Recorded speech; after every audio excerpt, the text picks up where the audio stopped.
Wilayah Kabupaten Lampung Tengah terletak persis di bagian tengah dari Provinsi Lampung. Berbagai riwayat, hikayat maupun cerita-cerita rakyat berlatar belakang sejarah daerah telah pula mewarnai sosok Lampung Tengah.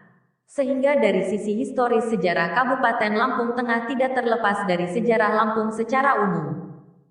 Asal-muasal kata Lampung. Sejarah asal mula kata Lampung berasal dari beberapa sumber. Salah satu sumber menyebutkan bahwa pada zaman dahulu provinsi ini bila dilihat dari daerah lain seperti Melampung, terapung. Sebab wilayahnya sendiri pada waktu itu sebagian besar dikelilingi oleh sungai-sungai dan hanya dihubungkan deretan bukit barisan di tanah Andalas. Karena daerah ini pada saat itu tampak terapung, lalu muncullah sebutan Lampung, Melampung. Sumber lain berdasarkan sebuah legenda rakyat menyebutkan, zaman dulu di daerah ini ada seorang yang sakti mandraguna serta memiliki kepandaian yang sulit ada tandingannya bernama Empu Seruting Sakti. Sesuai dengan namanya, salah satu kesaktian empu tersebut dapat terapung di atas air. Kemudian diambil dari kepandaian Empu Seruting Sakti itu, tersebutlah kata Lampung, terapung. Riwayat lain menyebutkan bahwa pada zaman dahulu ada sekelompok suku dari daerah Pagaruyung Petani, dipimpin kepala rombongan bernama Sang Guru Sati. Suatu ketika Sang Guru Sati mengembara bersama ketiga orang anaknya, masing-masing bernama Sang Bebatak, Sang Bebugis dan Sang Bededu. Karena kala itu tanah Pagaruyung sudah dianggap tak dapat lagi mampu memberikan penghidupan yang layak, lalu ketiga keturunan ini akhirnya mencari daerah kehidupan baru. Dalam riwayat ini disebutkan, Sang Bebatak menuju ke arah utara, menurunkan garis keturunan suku bangsa Batak. Sang Bebugis menuju ke arah timur, menurunkan garis keturunan suku bangsa Bugis dan Sang Bededu menuju ke arah timur selatan yang merupakan garis keturunan suku Lampung. Singkat cerita, keturunan berikutnya dari Sang Guru Sati lalu tinggal di Skalabrak. Saat rombongan tersebut memasuki sebuah daerah yang disebut dengan Bukit Pesagi, Apu Kesaktian, salah seorang ketua rombongan menyebut kata Lampung, maksudnya menanyakan siapa bermukim di tempat ini. Kemudian dalam pertemuan ini, pertanyaan yang dilontarkan Apu Kesaktian dijawab oleh Apu Serata di Langit yang sudah lebih dulu menetap di sana dengan kata Wat, yang dalam bahasa daerah berarti ada. Artinya, tempat tersebut ada yang menghuni. Karena terjadi selisih paham, kedua tokoh itu bersitegang namun mereka akhirnya menjalin persaudaraan. Selanjutnya nama Lampung selalu diucapkan dan jadi nama tempat.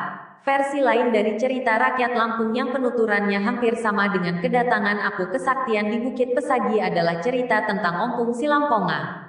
Dalam kisahnya diceritakan, di daerah yang sekarang dinamakan Tapanuli, dulu terjadi letusan gunung berapi. Karena letusan gunung berapi itu cukup dahsyat, di tempat ini banyak penduduknya yang mati terkena semburan lahar panas serta bebatuan yang disemburkan dari gunung berapi tersebut. Namun, meskipun letusan itu sangat hebat, banyak juga yang berhasil menyelamatkan diri. Letusan gunung api di daerah Tapanuli ini menurut tuturannya membentuk sebuah danau yang kini dikenal dengan nama Danau Toba. Adalah 4 orang bersaudara, masing-masing bernama Ompung Silitonga, Ompung Silamponga, Ompung Silaitoa dan Ompung Sintalanga berhasil selamat dari letupan gunung berapi. Mereka berempat menyelamatkan diri meninggalkan tanah Tapanuli menuju ke arah tenggara. Dalam penyelamatan diri itu, keempat bersaudara tersebut naik sebuah rakit menyusuri pantai bagian barat Pulau Suwarnadwipa yang sekarang bernama Pulau Sumatera. Siang malam mereka tidur di atas rakit terus menyusuri pantai. Berbulan-bulan mereka terombang-ambing di lautan tanpa tujuan yang pasti.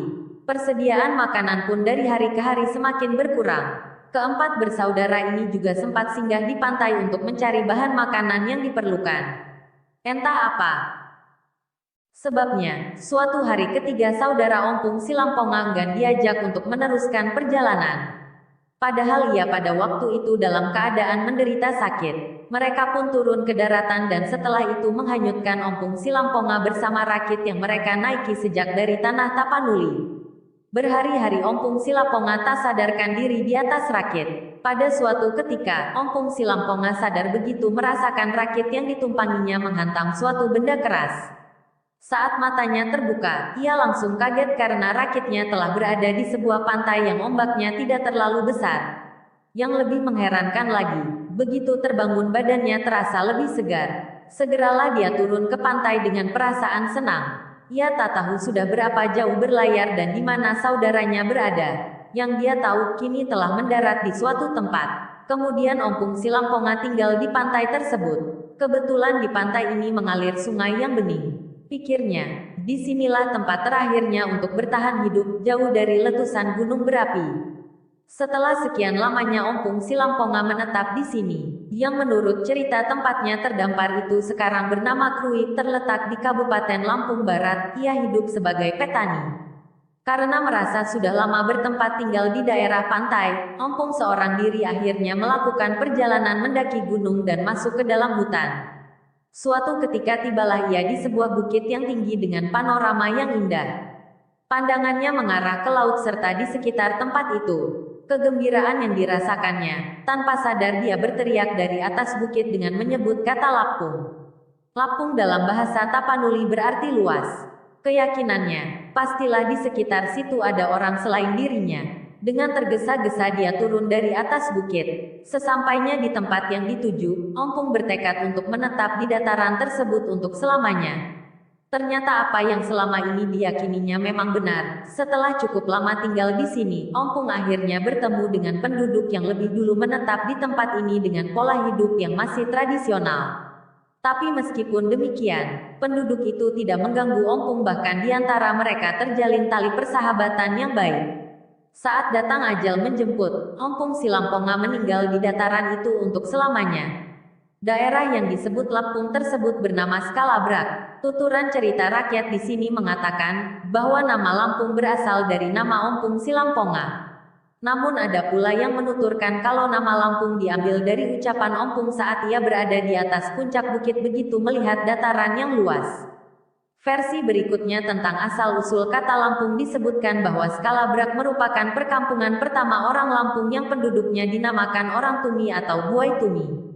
Menurut Ahjarani Al dalam tulisannya tahun 1954 berjudul Ngeberengo tentang istilah kata Lampung, bahwa untuk menuliskan kata Lampung, selain orang Lampung yang beradat Saibatin maka mereka menuliskannya dengan sebutan Lampung dan bagi orang Saibatin menyebutkannya dengan sebutan petik terbalik Lampung, sebagaimana dalam bahasa Indonesia.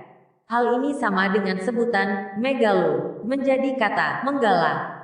Sebelum ajaran agama Hindu masuk ke Indonesia, beberapa sumber menyebutkan bahwa di daerah ini semasanya telah terbentuk suatu pemerintahan demokratis yang dikenal dengan sebutan marga. Marga dalam bahasa Lampung disebut mega dan megalo berarti marga yang utama. Di mana masuknya pengaruh Divide et Impera, penyimbang yang harus ditaati pertama kalinya disebut dengan selapon. Sela berarti duduk bersila atau bertata sedangkan pon adalah orang yang dimuliakan. Ketika ajaran agama Hindu masuk ke daerah Selapon, maka mereka yang berdiam di Selapon ini mendapat gelaran Cela Indra atau dengan istilah lebih populer lagi dikenal sebutan Shailendra atau Shailendro yang berarti bertahta raja. Berdasarkan catatan Itsing, seorang penziarah dari daratan Cina menyebutkan, dalam lawatannya ia pernah mampir ke sebuah daerah di tanah Swarna Dwipa, Pulau Sumatera. Di mana di tempat itu walau kehidupan penduduknya masih bersifat tradisional tapi sudah bisa membuat kerajinan tangan dari logam besi, pandai besi, dan dapat membuat gula aren yang bahannya berasal dari pohon aren. Ternyata tempat yang disinggahinya tersebut merupakan bagian dari wilayah Kerajaan Sriwijaya, yang mana kerajaan besar ini sendiri gabungan dari Kerajaan Melayu dengan tulang bawang, Lampung. Sewaktu pujangga Tionghoa Itsing singgah melihat daerah Selapon, dari Itsing inilah kemudian lahir nama Tolape Ohwang. Sebutan Tolape Ohwang diambilnya dari ejaan Selapun. Sedangkan untuk mengejanya, kata Selapon ini di lidah Itsing berbunyi, Solapoun.